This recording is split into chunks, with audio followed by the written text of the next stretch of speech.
A ono što je svima izazov da zapravo tehnički korektno plivamo kada nam je najteže. Dakle, lako je izvoditi vježbe izolirano u bazenu na niskom opterećenju, treba se koncentrirati kad je najteže.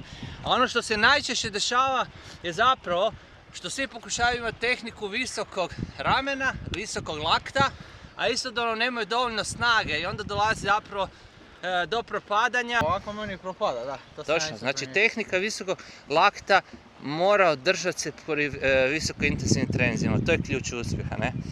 U protivnom bi svi oni koji rade puno tehniku onda dobro plivali.